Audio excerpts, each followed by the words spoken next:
Joy News Prime. It's a pleasure welcoming you to 2 hours of compelling news content. It's a compilation of local business, sports, entertainment, international news, your comments and showbiz coming up shortly. My name is Asare Ibrahim, and in Europe, don't forget to view us via the ABN channel 235.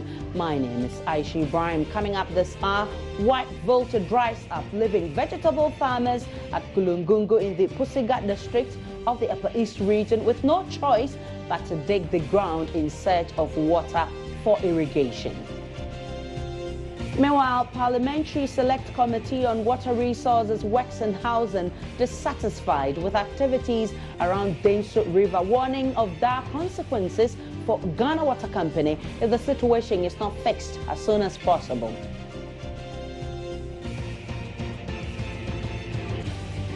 Alleged killer of Member of Parliament for Buakwa North remanded in police custody following a court ruling today.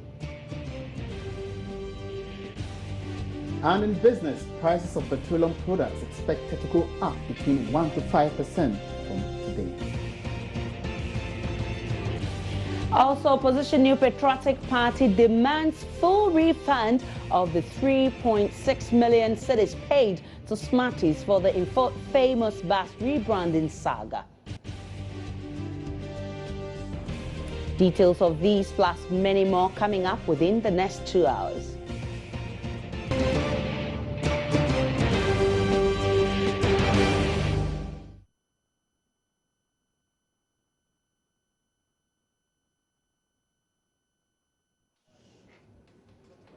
This is Joy News Prime. Many thanks for choosing us. Now, some members of the Parliamentary Select Committee on Water Resources, Works and Housing have expressed disappointment at the current state of the operations around the Deni River. The members who paid a working visit to the area say they are not happy about how the water body and activities around it are being managed. This is the current state of the Deni River, which now lies at level 0. The Parliamentary Select Committee were briefed by the head of communications at the Ghana Water Company, Stanley Marty. Member of the Select Committee, Manuel Bejura, is one of the MPs who told Joy News he's disappointed by the way Ghana Water Company Limited has handled the project so far. If you approve a loan just in recent time and the project has been constructed and nothing is going on and people are dying because of water, then it means that something has gone wrong. For us, we think that government has done its bit by relying heavily on our technical people who are the technicians, the engineers who gave us a proposal that water will be available to the people of Insam, and it has not worked. Now they are telling us that it depends on natural occurrences. But these engineers have taken us through, they've explained the reasons accounting for this. Are you still not satisfied with the answers given so far? Matilda, I've explained, I've asked them that in project management we have what we call feasibility studies. In feasibility study, you look at alternatives. Now, if you know very well that you don't control natural weather, and therefore you depend on natural weather for water to flow through for your pump or your construction to work, then it means that you've not done well enough for you to know whether the natural occurrences of water, rain will fall, effect on operation or not. So we are disappointed because they have not done their work well. If they've really done their work well, they would have alternatives. Please, it seems to me that we are not getting our priorities right. What we are looking for is water. We seem to be concentrating more on putting up the facility, the structures, which is visible, than the accompanying water sources. I will urge the water company to seriously look at the water sources to make sure we have sufficient and secured water sources, and then we can then appreciate these beautiful things. We cannot appreciate these beautiful things if they are there as white elephants. I don't want to describe them as white elephants now, but even looking around, there's no water to treat. Chairman of the Select Committee, David Teteasumen, says there's going to be an emergency meeting on Thursday. Stanley Marty has meanwhile been responding to the concerns raised by members. Yes, their disappointment is well understood because they don't understand the engineering of what we are doing. Okay, now when we are dredging, we need to excavate after excavation, you clear the rubbish. And like we said, we are bringing in more equipment. This was unforeseen, okay? So we have had to just work hard at getting some people with expertise to do this. Exactly. Now, we also, hold on, okay. we also cannot just do this without any due diligence, because we all see what is going on. So we can't say because it's a natural, there's an emergency situation, we forget about all other processes and then we just do what we have to do. We have to go through due diligence to select a company with the right expertise, and to go through the bidding processes to enable the company to do this, because we don't want to go and face the same parliamentary committee who will be asking us questions on due diligence. Okay, exactly. So we have done so, and we know that they have the expertise. Now we have project engineers around who are also monitoring the work that they are doing. Now what they are doing is to clear the waterway and to dig in, to excavate further. Okay, so when there are rains, the water will still go through the waterway, but the parliamentarians do not understand the engineering of it. That is why they are disappointed, and it's understandable. Meanwhile, desperate residents of Nsawam-Edwejiri in need of water are throwing caution to the wind as they scoop water from any source for use. A major concern, though, is a looming danger of waterborne infections and diseases, as the majority of residents do not treat the water they use. Water has become a very scarce commodity in Nsawam for the past 3 weeks. Both young and old will have to travel miles for borehole water or make do with the polluted Deni River. One of such persons is Anna. As the eldest daughter in her family, Anna will have to wake up every morning to the Deni River to get water for their daily use. Apart from drinking, her family rely on this water for everything, including cooking. Nancy kakra nancy muyana yen pipe na emma nti sora ye kunso densu e wona ye ko bunsu na de abe na de be nti mu ko bunsu no densu adene de na mode ye pacho ye de bi siniama ye de bi ho ye chance me de bi nu go to the Deni River to fetch water, and we use that for everything. We use some for washing, for bathing, and for cooking. I don't treat the water because I go to work and I don't have time for that. Anna is not the only person who does not treat her water for cooking. We caught up with Aisha Musa, a resident of Nsawam-Edwejiri Zongo, who also gets her water from the polluted Deni River.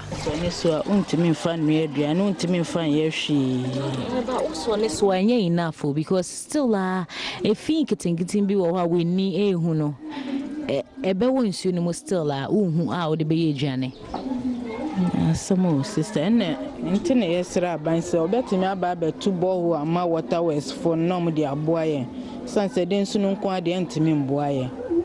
How many times now ukosa densu no debia?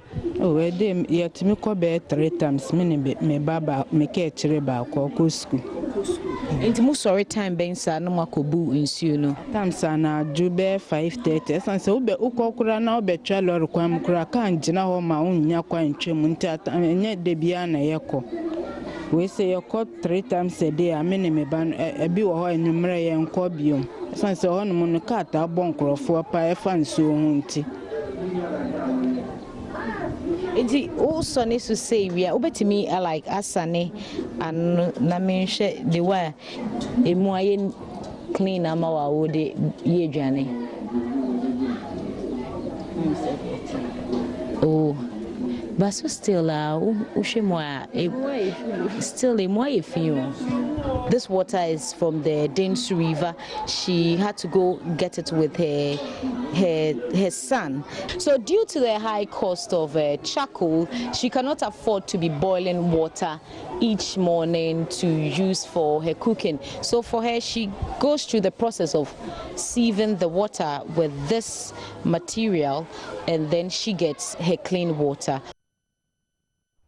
We're still talking water. Some residents are heaving a sigh of relief as the chiefs in the area arrange for free water distribution within some areas. So today we are fortunate that we caught up with the free water distribution. Currently I'm still at in Sawam Duadri Zongo to find out from the residents where exactly this water is coming from, because you can see a queue here, a very long queue indeed, where residents are trying to get some water for their daily activities. So I'm being joined by the chief of the Gonja community. Can you give us your name, sir? Please, my name is Salif Yaku Kibachura, the Gonja chief in Sawam. Okay. So, Chief, tell me, this water, this free distribution that is ongoing here, where is it coming from? Is it part of the government's initiative? Actually, when the water situation started, there are so many water situations in our community. So we, the chief of the Zongo communities, decided to seek for help for philanthropists. So we fell on a large global, the global haulage. So he assisted us with this tank. This is the first initiative that was brought to this community. So this is the community's own initiative. Yes. What has happened to the NADMO's free distribution of water, the national security, the assembly? I know they are also doing some free distribution. Have you gotten some already? Yes, some of the government intervention has been coming. The NADMO's one, the national security, the MP, everybody is bringing his own. But the situation on the ground is bigger than what they are doing. So we decided to help in our own way. As a chiefs, our people need help. This is the time we're supposed to help them.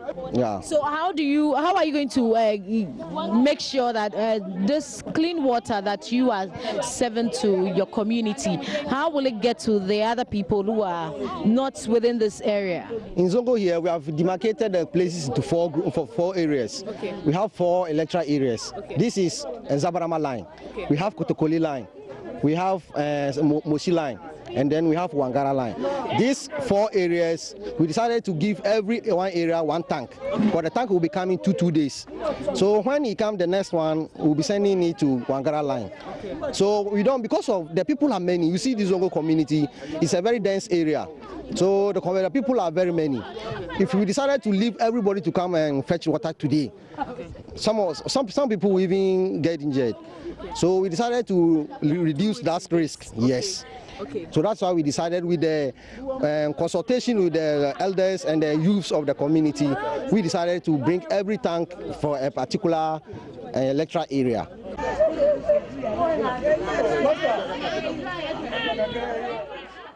In Kolongongo, in the Pusigat district of the Upper East region, vegetable farmers face the risk of losing their crops to harsh weather conditions. The farmers are unable to irrigate their farms because, for the first time, a stretch of the White Volta, which runs through the area, has completely dried up. For months, the farmers have had to devise various methods of finding water to keep their crops green. Joy News' Mahmoud Mohammed Nuruddin chanced upon some farmers during a recent visit to the area from where he filed this report. A major source of income for residents here at Kulungungu is vegetable crop cultivation. Many of the locals have depended entirely on this activity to cater for their families. Unlike before, unfavorable external factors and the severe harmattan have left the farmers with no choice but to attend to their crops every morning to ensure they survive. The White Volta is the only source of water for them during the dry season. Regrettably, the river has also dried up. A few of the farmers who have the capacity have had to dig deep into the ground in order to have access to water. Even then, they would have to protect such sources from being invaded by cattle and other animals. We are from Riverside working. We are doing onions farm, green pepper. And so this in the river, we are digging this in the hole. We are lacking of water. And we need to get water. Now we don't have anything that we can do with get water. The farmers say they are going through such unpleasant experiences for the first time. I'm here for about 25 years now, but access to water is a challenge, especially this season. Marketing our produce coupled with the lack of input is killing our desire to farm. Officials at the Center for Scientific and Industrial Research Savannah Zone are recommending construction of irrigation facilities in the area. Upper West region, they have the biggest water bodies around. So dotted irrigation scheme should be developed. It should not be big irrigation facility, small irrigation facilities where farmers will be able to harvest water and to irrigate their... While urging assemblies to enforce bylaws on bush burning, Dr. Nuchuga cautions farmers to desist from activities that destroy water bodies. The assemblies should be able to really work on the bylaws. If you see someone setting bushfire, and the law should take its natural course, that people should be prosecuted. But this is a case, nothing is being done.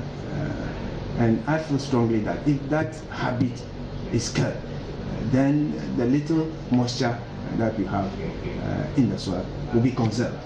In the face of warming temperatures caused by climate change, some of the world's largest lakes, rivers, and other water bodies are virtually shrinking. According to researchers from the US-based National Center for Atmospheric Research, rivers are losing water due to increased construction of dams. In many cases, the drop in water level and flow caused by climate change is altering rainfall patterns amid high evaporation due to mountain temperature. Mahmoud Mohammed Nuruddin's report from Kulungungu in the Upper East region. That's not all, because pupils of Anyam Basic School at Ningo here in Accra are also forced to bath seawater to class because the only pond serving the community has dried up. Teachers in the community are also forced to go to class without taking their bath. The situation follows an acute water shortage that has hit the area for weeks. Joy News' Kwete Nate reports that pupils are unable to pay attention in class because the salty water makes them itch. We want to find out how is the water crisis here affecting education from where you are standing as the head of this school. It makes the children comes to the school late. Since they go to Ningo to look for water, they carry gallons on trucks. Before they come to the school, it is almost 9 o'clock. When are they supposed to report to class? 7 o'clock. By 7:30 they should be in class. So how has this affected their learning, especially their grades? When they come to the school, they are almost tired, so they will be sleeping in the classrooms. In one of the classrooms of Anyam Basic School at Ningo here in the Greater Accra region, Akwete Emmanuel, a JHS 3 pupil, is fast asleep on his desk while lessons are ongoing. Surprisingly, his class teacher is not bothered. Many of the children here trek many miles in search of water before coming to class. Those who skip this ritual resort to bathe in seawater before heading to school. Agbovli shares his experience. We get through a lot of difficult things before coming to school, especially about water. We sometimes go to the seashore and bath the sea, come to the house and buy, let's say, 2 pure waters, pour it on ourselves before getting well cleaned and come to school. These things are affecting us a lot. But that option for bathing has a price. They are unable to pay attention because the salty water causes a skin irritation, which makes them itch whenever they sweat. And that can be a big distraction during lessons.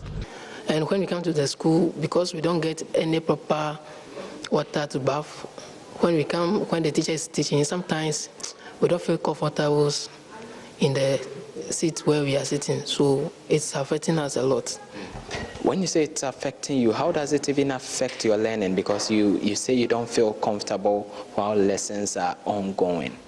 Yes, when teacher is teaching and you don't feel comfortable, I would say when he's teaching or she's teaching, you will not get it well. Your attention will not be on what he or she is teaching. So you will not remember what he or she taught. We go to the sea and bath and come and buy pure water. And when we come and buy pure water, we pour it on ourselves and we wear school uniform, come to school. And how does that make you feel, not getting clean water to bath before coming to class? That makes us feel sweaty. That makes us not feel comfortable when teacher is teaching.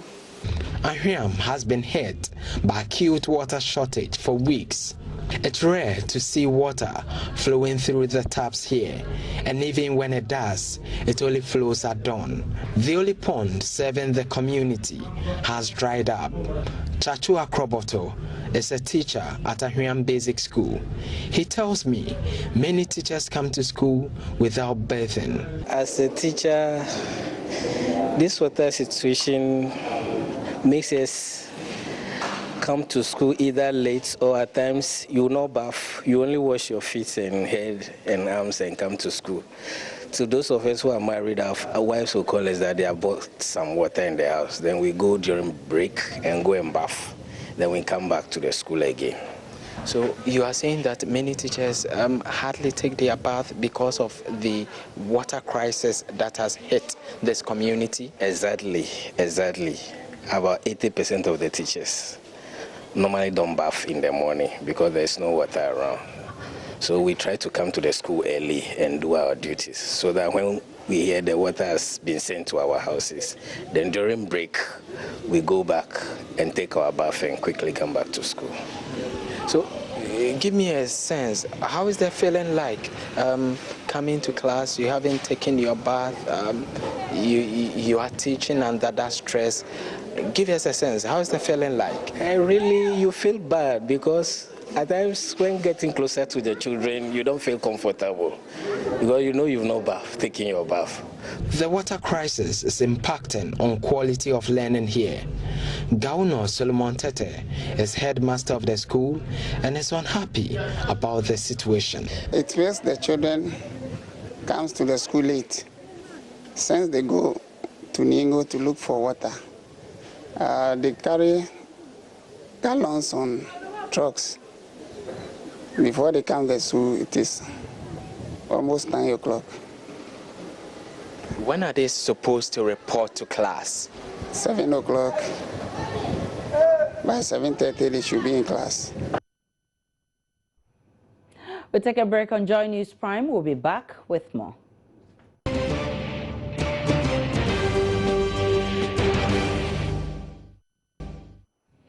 This is Joy News Prime. Welcome back, and now to the rest of our stories. The alleged killer of the member of Parliament for Ebuakwa North was today remanded into police custody following a court ruling. The statement of 90-year-old Daniel Esiedu revealed the MP was stabbed 3 times, twice in the chest and once in the neck. However, the facts of the case as issued by the police did not contain details that JB Dankwa was stabbed in the neck. Joy News correspondent Raymond Akwa was in court and has filed the following report. The prosecutor said at about 1 a.m., suspect Daniel Siedu, who was armed with a catapult, a cutter, and a sharp knife, entered the house of the deceased through the iron fence at the blind side of the security man, who was fast asleep. Suspect picked the ladder in the house and climbed to the porch of the top floor and entered the bedroom through the window whilst the deceased was sleeping. Suspect began to search the room, but deceased woke up and held him. He stabbed deceased on the right chest above above the breast. Disease held the knife and shouted for help, but no one came. The suspect pulled the knife through the disease's hands, creating a deep cut in his palm. Disease, who was bleeding profusely, fell by his bed helplessly, and the suspect stabbed him again on the right chest below the breast. Suspect, realizing that the disease was almost dead, left him and took away his 2 phones and a tablet. Meanwhile, in an interview on Joy FM Top Story, private legal practitioner Yalpon says the procedures as have been initiated needs more explanation. He was worried that the same court that does not have jurisdiction to hear the accused person's plea is hearing the committal of offense case. Well, as we know, when it comes to some of these crimes, committal proceedings will start, but before then, the person will have to be presented before a court. Mind you, Article 14(3) says where a person is arrested on suspicion that he is about to commit an offense or has committed an offense, that person will have to be presented to court after 48 hours if the police are unable to release him. So that has to guide us. And the issue here is you take the person to the magistrate court because under the law and practice, that is where the committal proceedings must start. The magistrate court, however, doesn't have jurisdiction, or so they say, to even listen to the person whether he's guilty or not guilty. In actual fact, they don't even take his plea. And I've just confirmed that from a couple of them who are in the practice. So the point is that the moment you are taking there based on the facts narrated or the allegations at this stage narrated by the police, you are remanded. I listened to the story, I'll put it that way, that you told. It was as if these are proven facts and that there was no need for even further inquiry. These are allegations made by the police, and that is how it stands. No wonder some of the people you spoke to said they were surprised that somebody who has committed such a heinous crime should still continue to live. But we can look at it in future. So from now on, the next date, the person will now have to appear before the court. If a court doesn't have jurisdiction to entertain a matter, then the court doesn't have jurisdiction to do anything under that proceeding. If a court has jurisdiction to remand the person, then that court also has jurisdiction to grant the person bail if he deserves a bail. If you just joined us, this is Joy News Prime. We're back in a jiffy with the business segment.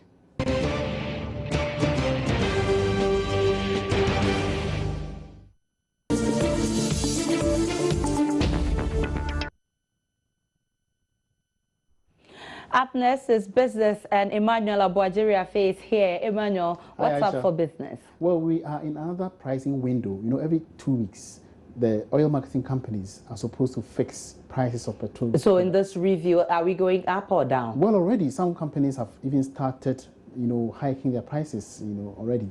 Interesting. So it means that we're going to be the losers here.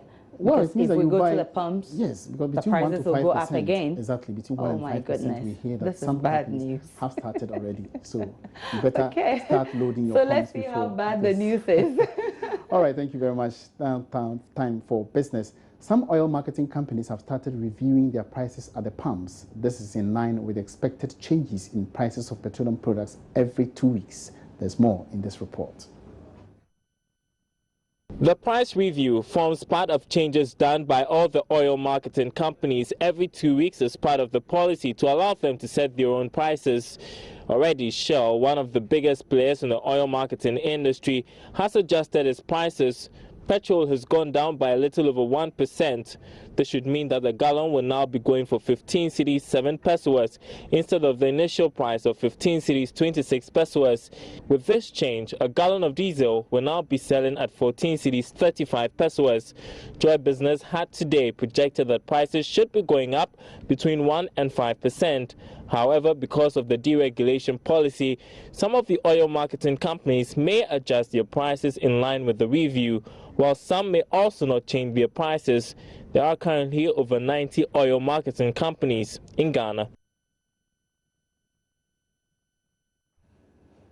Now, in a related development, the Organization of Petroleum Exporting Countries, OPEC, as well as non-members, have agreed to freeze production. The move is expected to hold oil prices at current levels or even see prices start going up on the international market. The deal, Joy Business understands, involves Russia, Saudi Arabia, and Qatar. Now, ministers of these countries, ministers of oil of these countries, have met to decide. Still in business, Anglo Gold Ashanti says it has no intention of moving out of Ghana despite the current challenges at the Obuasi mine. The mining firm has been forced to shut down part of its operations and also withdrawn some of its staff. This was after the clashes between some of its workers and illegal miners, which led to the death of the company's corporate affairs manager, John Owusu. There are reports that the mining giant is working to relocate into another country because of these issues.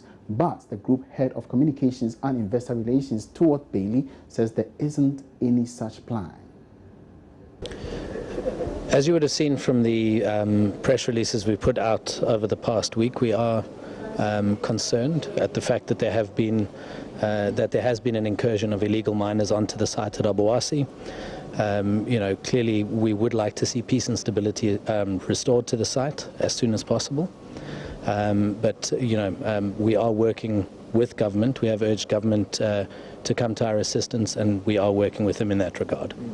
Well, as a mining firm, I mean, how worried are you? And I asked that question, but how long can you wait? Because you have shareholders' funds, you have creditors' funds.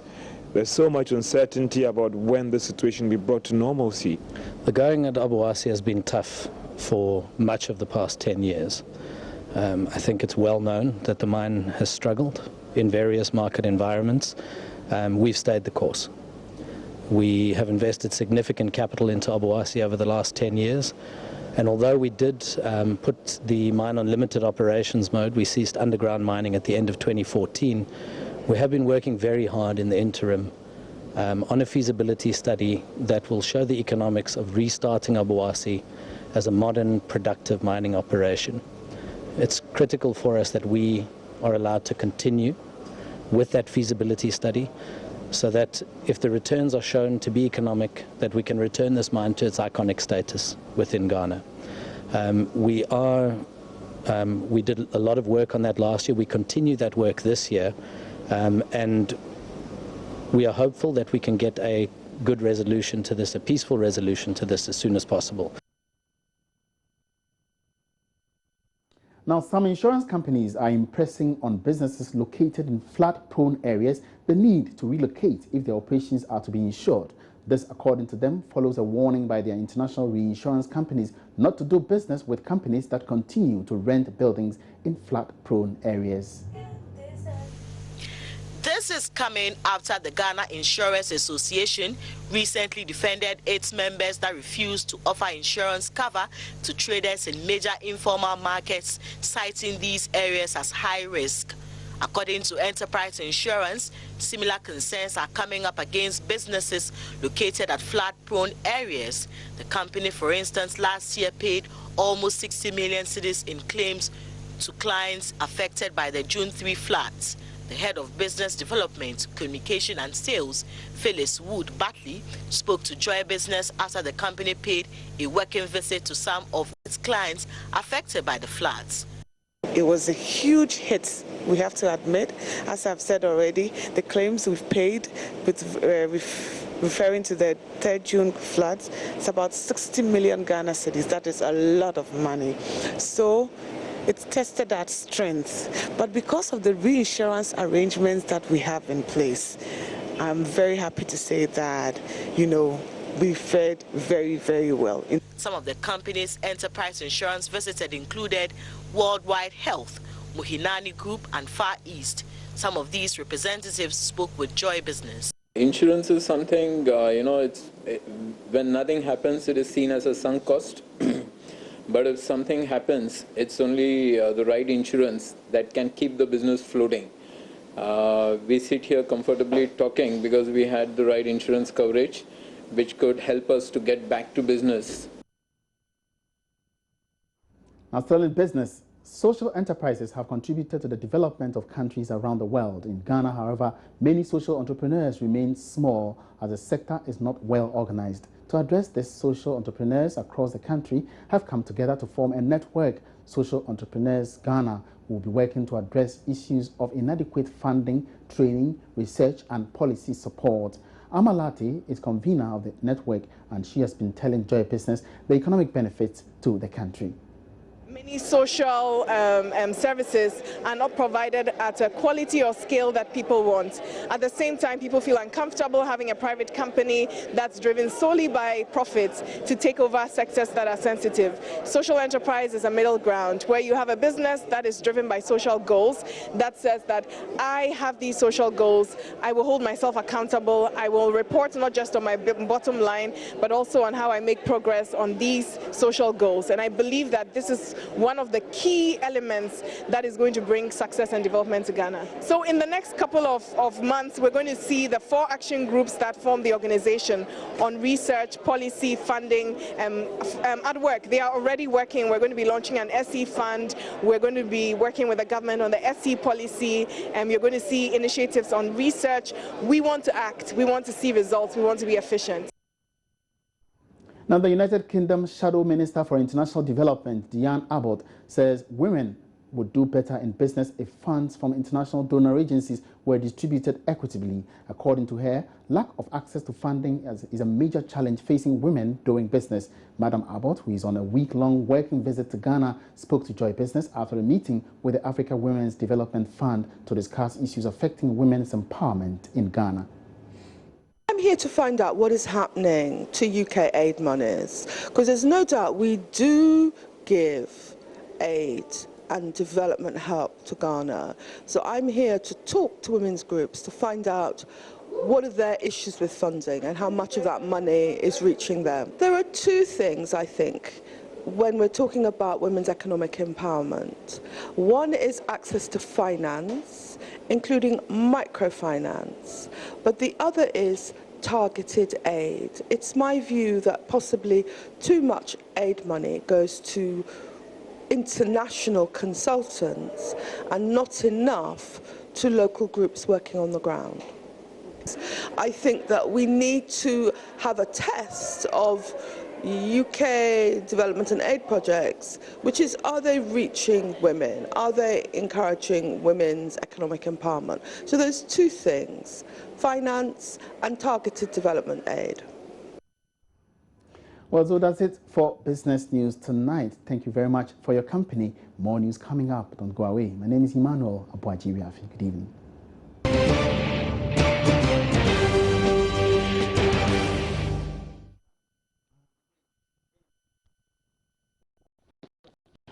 Welcome back to Joy News Prime. Now to the rest of our stories. The police administration has commended the multimedia group for its latest documentary, Brothers at War. The documentary is on the Bunkrugu conflict, which has claimed many lives and destroyed countless properties. The acting IGP commended the multimedia group when Journalist of the Year, Seth Kwan Boateng, presented a copy of the documentary to him. Brothers at War tells the story about why 2 brothers seek each other's blood by killing and maiming because of a skin. The Inspector General of Police, John Kudalo, is optimistic issues raised in the documentary can help facilitate the peace process in the conflict-ridden town. The Inspector General of Police this morning hosted the producer of the documentary, Seth Kwan Boateng, in a short ceremony to officially hand over a copy of the piece to him and the police administration. We had earlier visited the place and had spoken to the people, the parties, and your men. The work they are doing is a very difficult terrain, yet they are doing their best. I know that when they start fighting, it's like a movie, how they do it. But your men have tried their best to cool tempers there, to also maintain calm and peace there. So I went there to do this work, and believe that it will help bring about peace in the area. The Inspector General of Police, John Kudalo, wants journalists in the country to emulate the multimedia example. I would say that journalism is just like secret to any work. You don't have to do it in the armchairs and air conditions of your studios. and just be perceiving things. But journalism, I think, proper one is in the field, in the theater where the actions are taking place. That's when you go and you come out with the proper perspective. I was in Bubrugu myself, as he said, and I saw a lot of things, and those things conform with what he put on his piece, because I've seen excerpts of it on the telly. That's exactly what is happening. And as he said, the lessons here are very great. Police say victim accounts and preliminary investigation reveal 14 students from both Katanga and Unity Halls of the Kwame Nkrumah University of Science and Technology, NUST, were involved in the attack on 2 students who sustained knife wounds over the weekend. 9 students from the Katanga Hall of Residence have been accused in the multiple stabbing of Henry Kwabna Day, level 200 student from the Unity Hall, while 5 students from the Unity Hall have been found to have attacked and slashed Rashid Nakwen, a level 200 student resident of the Unity Hall. ASP Ransford Insia, District Police Commander at NUST, tells Love News they are waiting on an official list of the suspected students from the university authorities to initiate arrests. This started since yesterday, and we had the information yesterday around 5 p.m. when I had a call from the VC that there's a problem within the campus. I went there, and the information I gathered that 2 students, each from Katanga and Unity Hall, were attacked and cutlass wounds inflicted on them, and that they were on admission within the KNUST hospital. I visited them, and some few names came up. But since they are still students and they are working under authority, we have asked that they should get all those people involved, submit their names to us, so that at appropriate time we'll arrange and maybe see how best we will handle this matter in a very precise and concise manner. Since this is a criminal act, those names that have been presented, it means you're going to arrest them? Yes, they will be arrested, and those that will be found capable. Because I know whatever be the case, we were told that the first guy who was attacked by Katanga students were about 9. And the other one, the Unity guys, who were about 5.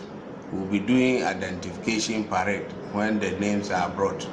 And if the victims, after they recover, they are able to identify and point out some of those people to us, those people will make sure the law take its course against them.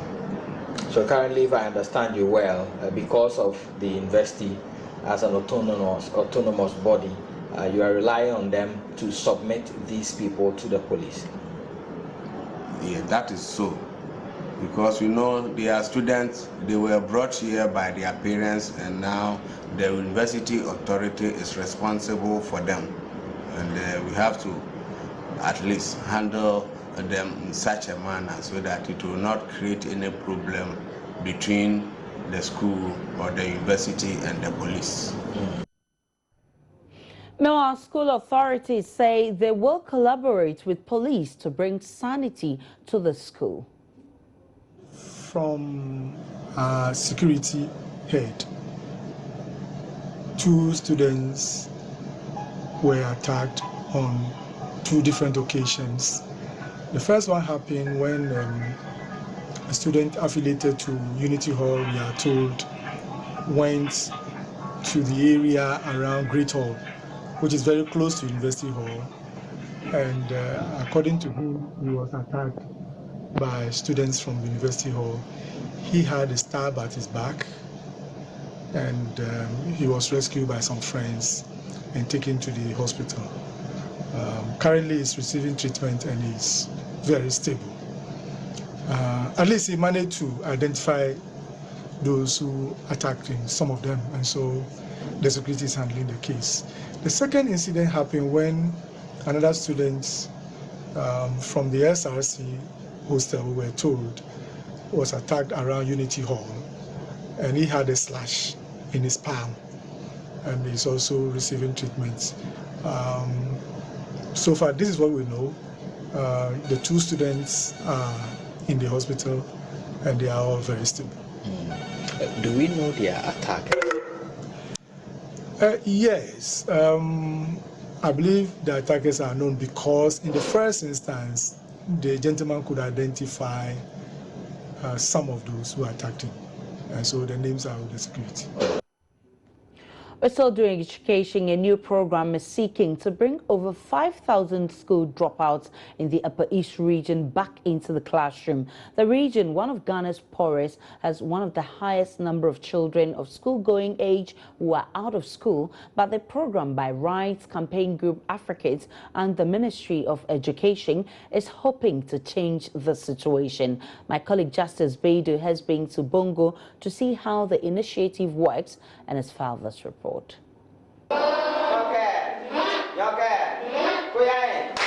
Everyday school with different rules, different start and close times, and even a different language of instruction.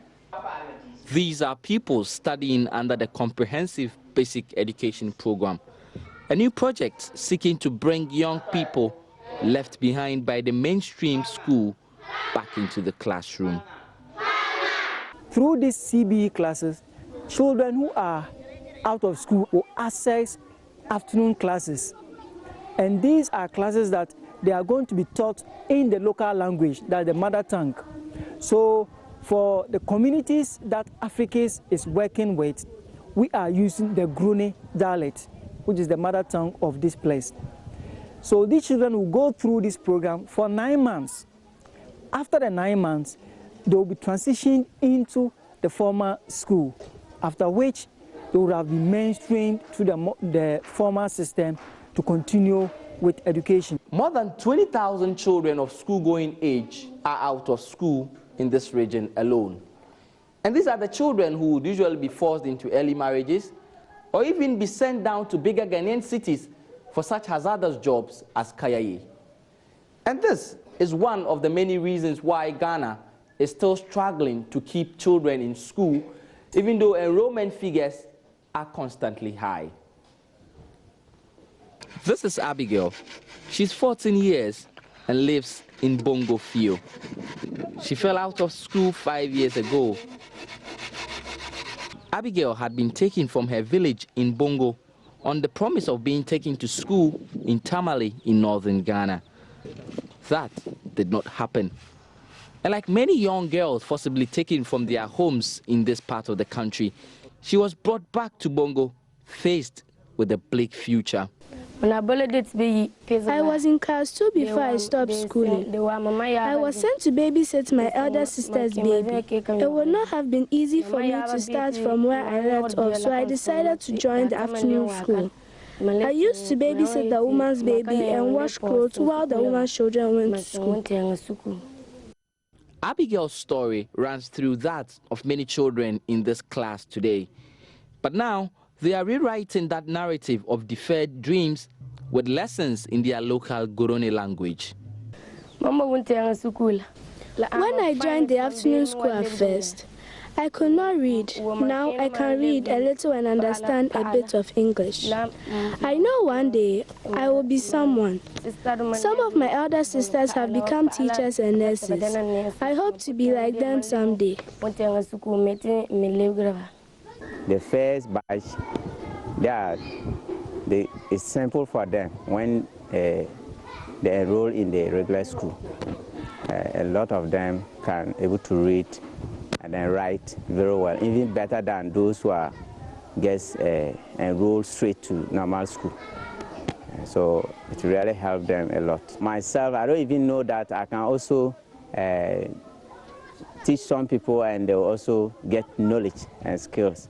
So I'm very proud that I'm also helping my youngest ones so that they can also learn. With over 5,000 children currently studying under this program in the Upper East region alone, the story of school dropouts in Ghana's most deprived regions would certainly not be the same.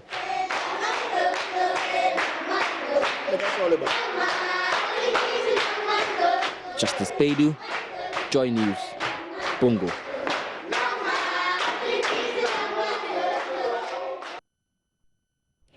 Let's now check out what's coming up in the interactive segment, and Lord Harrison Asare, the man with many names. Aisha. Yeah. Good evening, how are you doing? I'm good. So what has Pacquiao done this time around? He's my man. Please leave him alone. You have asked a question. So you see, Manny Pacquiao, the boxing world champion, part-time pastor, and political candidate, has been forced to apologize after he sparked a storm of controversy by asserting that gays, quote, are worse than animals, unquote. But what do you think? I think one thing that God may put him as a pastor, maybe one of the reasons maybe he's fighting for the reason of God. So I think he should have stand on his ground. He should not restrict that statement at all. And do you think that marriage is an accomplishment? It's not. It's not an accomplishment because it's not everybody that would want to get married. Not everybody that can tolerate a man for what they do. You know, men cheat a lot. No, when I return within the hour, I'll take your comments on how our rival halls on our university campuses can live peacefully, as well as the rest of the comments on our trending issues. My name is Lord Asare, and I'll be back shortly. Aisha. I seriously can't wait for the interactive segment. I can see a lot of things coming up, and we'll take a recap of our headlines, and then we'll do more on Joy News Prime. Well, on the bulletin tonight, white voter dries up, leaving vegetable farmers at Kulungungo in the Pusiga district of the Upper East region with no choice but to dig the ground in search of water for irrigation. Meanwhile, Parliamentary Select Committee on Water Resources, Works and Housing is satisfied with activities around Deni River, warning of dire consequences for Ghana Water Company if the situation is not fixed as soon as possible. Also, alleged killer of Member of Parliament for Buaka North remanded in police custody following a court ruling today. And business prices of petroleum products expected to go up between 1 to 5% from today.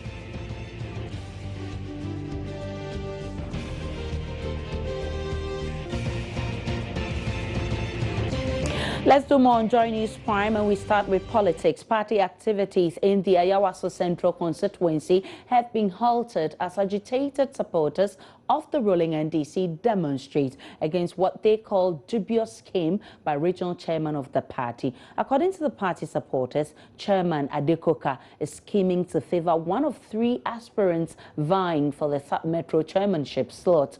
The allegation comes ahead of the elections for the Sub-Metro chairmanship position, which is scheduled to come off on Thursday. Party supporters on Tuesday took to the streets in protest and have vowed to disrupt operations of the party if the regional chairman continues to influence activities in that constituency.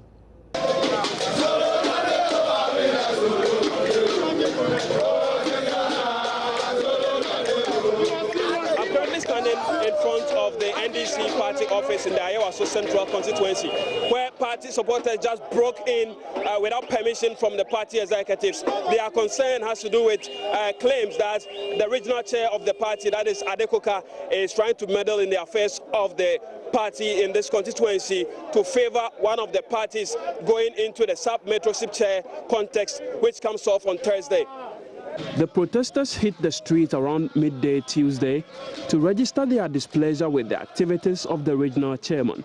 One of the party executives in the constituency who spoke to Joy News warned Mr. Adekoka to stay off constituency activities. The point I want to state here is, why is it that the names will be presented at the regional level, the AMA, to inaugurate people to man positions of the sub-metro, only for them to be told that the regional chairman of the party, who by constitution does not have the rights, that those names should not be. those names should not be inaugurated. Those people should not be made councillors because he has come in agreement with the PC in this constituency, Ayawasu Central Constituency, that he is not in accordance with the people selected. And so, therefore, he cannot work with these people. Should they be made councillors of the sub-metro? Mr. Adekuka, who was present at the constituency office, refuted the allegations and called on the constituency chair, who he accused of being the mastermind of the demonstration, to reconsider his decision of boycotting party activities in the constituency. The constituency chairman, called Akutu or Akutu, is her responsible for this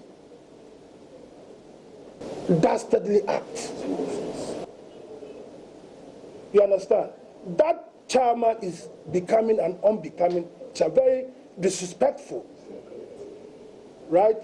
And the thing hanging on him at the appropriate time will be dealt with. There was another youth group that had massed up at the party office to counter the earlier petition presented by the group.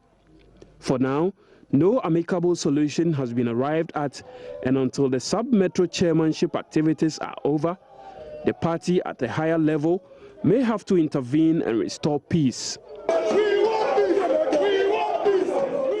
The New Patriotic Party has asked the leadership of the National Democratic Congress to pay the 3.6 million cedis spent on the branding of the bus rapid transit buses. According to the NPP, the branding was done to protect President Mahama ahead of the coming elections. The party has also called on the Chief of Staff, Mr. Julius Deborah, to publish the full report of the Attorney General on the branding of the buses. Speaking at a press conference in Accra on Tuesday, the Communications Director of the NPP, Nana Komia, confirmed that the decision to brand the 116 MMT buses was meant to advertise President Mahama as the preferred choice to Ghanaians. We are recommending to the government a few things. Number one, this business of using taxpayers' monies to put President Mahama's photograph and to campaign for him should be stopped. If President Mahama wants to advertise himself, he should pay for the advertising. Using taxpayers' monies to pay for this naked advertising is wrong. So we demand that that policy should be scrapped. And as a consequence, we demand that the NDC pays the entire amount that advertising costs to the taxpayer. That refund of the entire 3.6 million Ghana cedis should be refunded, not just the 1.9. Because that venture has nothing to do with the taxpayer. It's pure advertising by the NDC, and they should pay for that advertising, if that's what they want to do. Number three, we demand that these negotiated refunds should stop, and that these orders should be the orders of a court of law. And this business of the government going to sit down with people that elements in the government have collaborated with, that should refund. How do we, the taxpayers, the real owners of the money, how do we know that the refunds have been made? Because the government will come and tell us the refund has been made. The president says 70 million has been refunded. I mean, yes, we all trust the president. But how do we make sure that indeed that money has been paid?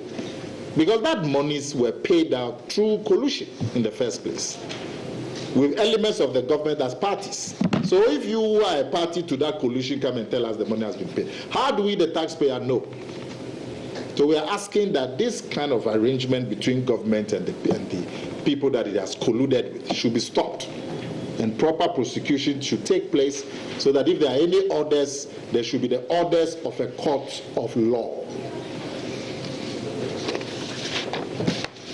We are also asking the Chief of Staff to publish the full report of the Attorney General on this bus branding saga. It has to be done in the name of good governance, in the interest of transparent government, probity, and accountability, which the NDC has in its manifesto, and which is also in our national constitution.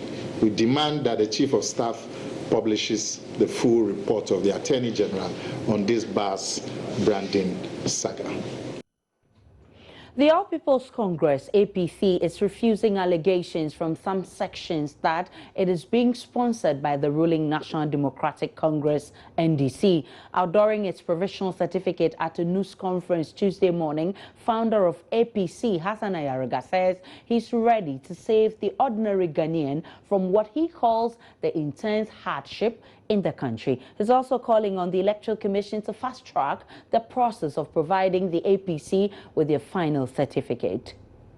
Addressing the media in Accra, Hassan Ayariga expressed his desire to save Ghanaians from the unpredictable ways of other political parties in the country. He says his aim is to prove to Ghanaians that he can turn things around when he becomes president. If you look at the time period from now till elections, how can we mobilize people to win elections? I tell you, when change is coming, it does not matter with time. When people decide they want to change, even the D-Day of election, they will change. It has nothing to do with the period of campaigning. It has to do with your policies, the understanding of the people, what they think you can do, and that when it comes, change comes within a minute. Change has no duration. Does not matter if APC is given a final certificate a day before elections. If the people are rallying for APC, they will go for APC. Hassan Ayariga is, however, worried the Electoral Commission might delay in providing them with their final certificate as this year's general election draws closer. But of more concern to the APC leader is rumor making rounds that he's being sponsored by the ruling NDC. He assured that he has not discussed his party with any political party because his focus is to do all it takes to win in the upcoming election. The APC has committed men and women to handle the affairs of Ghana. If a party can be formed in less than 1 month and have all the necessary documentations and all the necessary structures, the APC has gone beyond the requirement of EC. I don't think there's any party today in Ghana that can boast of what our structures have. Not even the NDC and the MPP has 150 offices currently. So this is a big plus for the APC. So the APC stands on its own, irrespective of which political party is in power. And we are going to win power or share power. No more opposition. And the party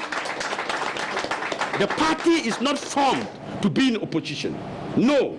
So please, for God's sake, APC is not an opposition party. We have put in place the structures to be given and granted the EC a final certificate. Ask the other political parties whether they do have all these structures that we have within 1 month. We are not talking. We are working. And we are a very serious political party. And we are very serious. And this shows from our commitment and our level of understanding of the EC's requirement. So that already clarifies how serious APC is.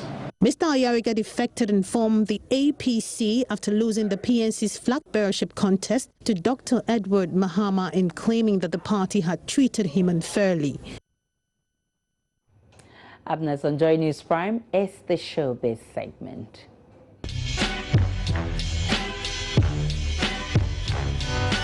Entertainment news is brought. Is here with the entertainment segment, Miss G. Hello, Aisha. How are you doing? I'm doing well. You? I'm very well, thank you. Okay. And then, of course, coming up in entertainment, we are talking about the star-studded movie premiere that I know about Juliet Ibrahim. Exactly. What's she saying this time round? Juliet Ibrahim has been in and out of Ghana, having productions in Nigeria, and of course, having a new song called Sholala. Really? Exactly. Oh my goodness. And you know, just on over the weekend, she was at Salma's No Man's Land, and she says that for her, she thinks that the young crop of movie makers, she, Salma, Kafui Danku, Lydia Forsin, Yvonne Nelson, all those who are going into production, are the ones, holding the movie industry here in Ghana and making Ghana proud beyond its shores.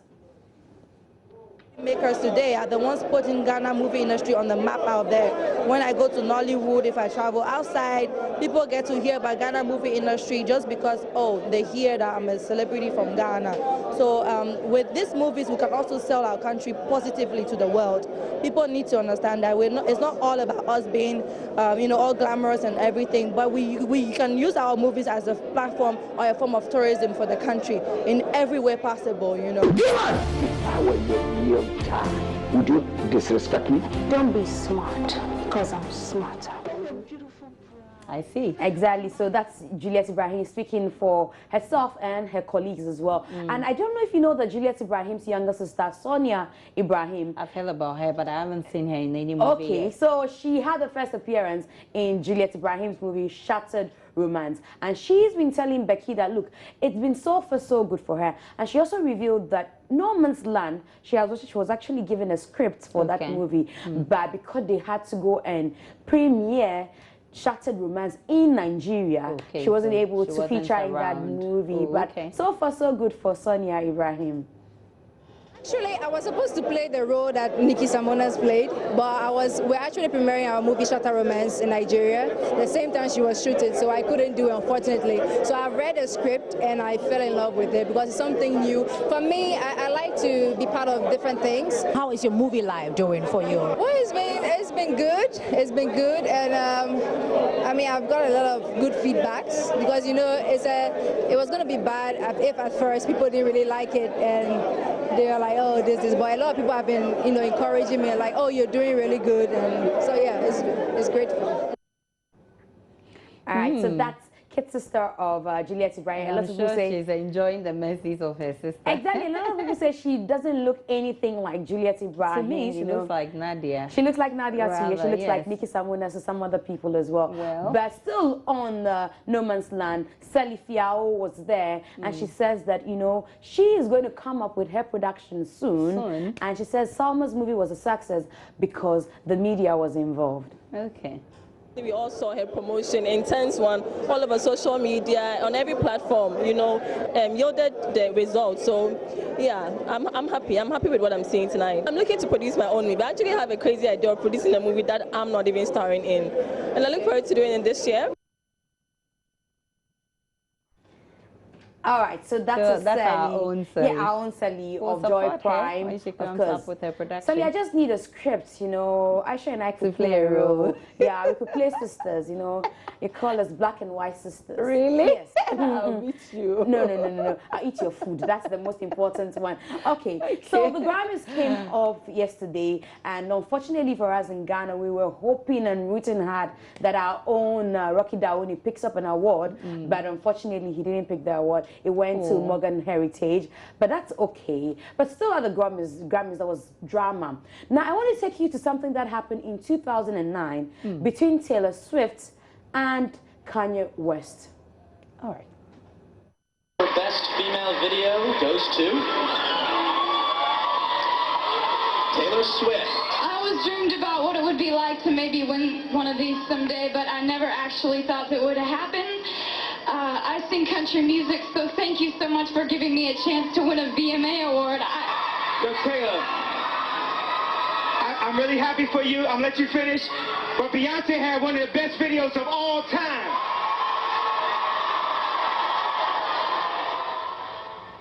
It was obvious. But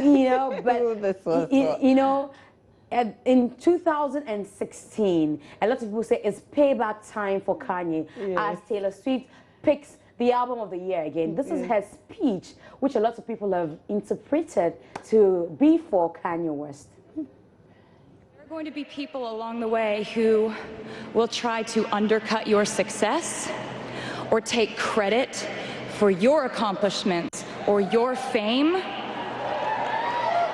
But if you just focus on the work and you don't let those people sidetrack you, someday when you get where you're going, you'll look around and you will know that it was you and the people who love you who put you there. And that will be the greatest feeling in the world.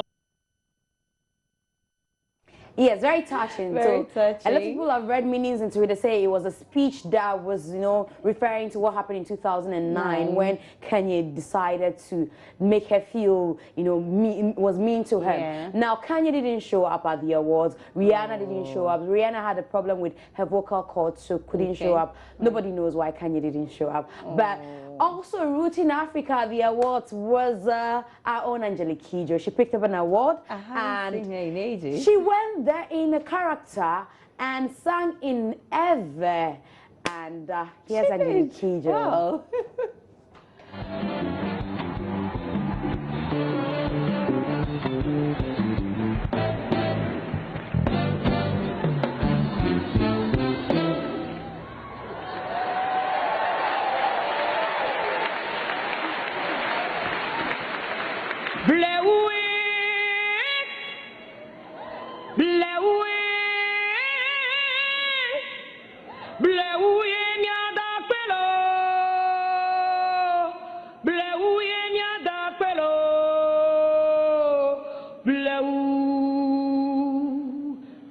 This is a thank you song for all of y'all around the world. I want to dedicate this Grammy to all the traditional musicians in Africa, in my country, to all the young generation, the new art music, vibrant, joyful music that come from my continent that you have to get yourself to discover. Africa is on the rise. Africa is positive. Africa is joyful. Let's get together and be one through music and say no to hate and violence through music. Thank you. Oh, that's the legend, Beautiful, Angelique Kidjo. beautiful for Africa. I love that woman. And she's so full of energy, Full of energy. I have been hearing of Angelique Kidjo since I was a young girl. So now, when you're home and you see some looks on our faces, then you should know there's something wrong. The technical people are messing you could tell there's something wrong behind, So you could tell from her face that things were not going well. So that is it basically for us today on entertainment, and it was brought to you by Airtel, the smartphone network. Aisha, thanks so much, Ms. Thank G, you for coming. Okay, so that's Story News Prime. We'll be back with more.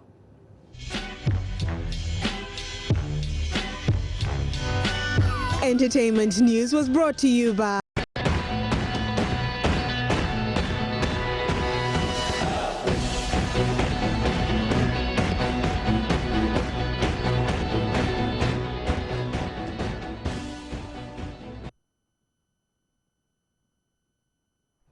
Time now for sports, and Nathaniel Atto is here. Nathaniel, I've just heard some sad news that Chelsea has been What is the sad news? But I know Baba Rahman is doing well for us. And, yeah, sure. There was a lot of concern about Baba Rahman and him getting a good place or regular playing time in Chelsea. Now, he's been handed a starting role and he's doing very well. He actually set up Diego Costa for what could have been the opening goal in the game. He gave a nice cross from the left flank, a deep one, and the man Diego Costa got his head to it, but the goalkeeper was too good to have that one. It's going to be interesting times for Baba Rahman. Definitely, definitely. Once he's able to do well, and I trust he's going to play the full length of the game, once he's able to do that with this kind of consistency, then clearly he's going to feature more if Chelsea also progress in this stage of the UEFA Champions League. So Chelsea are 1 goal down against Paris Saint-Germain, who have gradually established themselves as the the bogey side for Chelsea. Now Chelsea are looking forward to staging revenge against Paris Saint-Germain, who defeated them in last season's UEFA Champions League. Of course, Zlatan Ibrahimovic is the man responsible for that 1 goal lead that Paris Saint-Germain have recorded against Chelsea, as they have played 40 minutes, 5 minutes more to wrap up the first half. In the game between Benfica and Zenit St. Petersburg, no goals have been scored yet, so it's still 0-0, and it's 39 minutes of action in there. So we do some more here on the sports segment on Joy News Prime, and we take you to the English Premier League, and we will be telling you about the latest over there and all the latest updates from the English Premier League as well. Adam Lallana scored a goal on Valentine's Day, and he just feels loved by the Liverpool fans after achieving that. All right, so some updates from the UEFA Champions League, and Chelsea have pulled back through Nigerian international John Mikel Obi, and that is just before the first half rounds up. So it's 1-1 between Chelsea and Paris Saint-Germain. We go ahead with our stories and talk about what's happening here on the local scene in Ghana. And litigation cases are affecting the local Premier League in terms of how well they're able to attract sponsorship. Now, this is according to the Vice President of the Ghana Football Association, George Afriye. The truth is that these issues about litigation and wranglings within the clubs and the judicial issues is actually affecting sponsorship. I can tell you that within last month and the early part of this month, we were in talks with some potential sponsors. But as soon as the decision of the ethics committee came, I mean, some of the companies even called to find out, are you sure the league is going to commence on the 20th? Are you sure? And all that. It's really affecting planning and all that. But trust me, we are still hopeful. We believe that we'll be able to get a sponsor. If not at the beginning, we might get within the season. Remember the 2013-14 also, there was almost a similar situation happened, and then we got First Capital Plus to come on board. We are still talking. We hope that we'll be able to find a way out. Well, we continue to focus on clubs who are preparing for the start of the Premier League on February 20. And of course, Accra Hearts of Oak have decided to pitch camp in the eastern region. And this, according to their public relations officer, Pariado, is for better bonding. Yes, we are currently camped somewhere in the eastern region because we believe that we need a different atmosphere from what we enjoyed here. We have to take the players through the last bit of our preparation, and that will need a lot of concentration and a serene atmosphere. Whilst we are there, we also want to let the players understand that there are certain aspects of the game that we have to build upon. So once that the coaches are able to get that inculcated into the players, then it means our work will be secured. Then when we start the competition, everything probably will go well for us. One of the world's greatest boxers is in focus now. I'm talking about Manny Pacquiao, who bids farewell to the sport on April 7. Now, Manny Pacquiao, has been apologizing for comments he made about gays. And according to him, in an interview, gays could be compared to animals, and this was a very big statement to confirm his stance towards, same-sex relationships. Now, Manny Pacquiao has since taken to social media to apologize for this comments that he made about gays, which seems to have gotten on the wrong side of loads of his fans and people back in his native Philippines, where he's seeking a seat in Congress. Well, that's it from Manny Pacquiao, and that's how we wrap it up here on the sports segment of Joy News Prime. You keep it here as we bring you more. My name is Nathaniel Atto, and I have love for sport.